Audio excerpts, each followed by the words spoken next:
Hola a tots, benvinguts a la presentació del nou canal Herbes, Flors i Vida, que està dedicat a les herbes remeieres, als consells naturals i a totes aquelles coses que ens interessen sobre la natura i la manera de viure amb més benestar. La única pretensió d'aquest canal és la de servir d'orientació o guia per tots aquells que estiguin interessats en conèixer les virtuts i propietats d'aquelles plantes que ens envolten. De cap manera constitueix per si sola un manual de medicina, ja que no descriuré ni tècniques ni tractaments mèdics. Per això, durant tota l'exposició, es recomana sempre la supervisió d'un especialista a l'hora d'iniciar qualsevol tipus de tractament. La natura, a més de proporcionar-los els aliments, ens ofereix les medicines més eficaces per prevenir malalties i restablir la nostra salut. Les herbes es poden utilitzar tant en estats de salut com en estats de malaltia amb certa precaució, doncs les seves propietats són infinites. No obstant, s'ha de tenir en compte que les herbes, generalment, no solen tenir una acció específica per una malaltia determinada, sinó que actuen en el sentit general per augmentar les forces autocuratives del nostre organisme. La utilització de les plantes amb finals terapèutics no responen a la casualitat.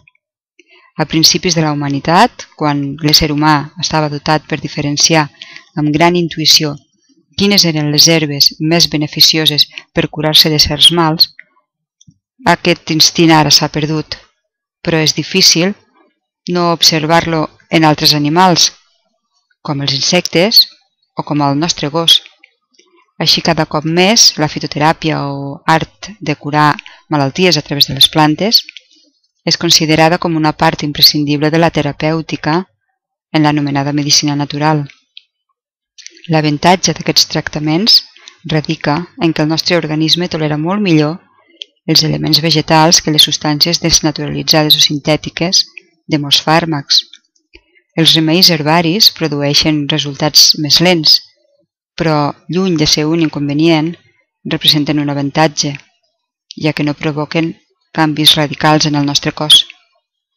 S'ha de tenir en compte que l'origen de moltes de les drogues que avui es desenvolupen primordialment en la química i farmàcia moderna procedeixen d'aquelles mateixes plantes que fa milers i milers d'anys van ser empleades en filtres màgics i secrets brevatges per aliviar l'home o bé per matar el que s'odiava. En pròxims articles farem la diferenciació d'aquelles plantes que posseeixen efectes beneficiosos dels que poden comportar un risc per l'ésser humà. Moltes gràcies per acompanyar-me amb aquesta primera entrada i fins molt aviat!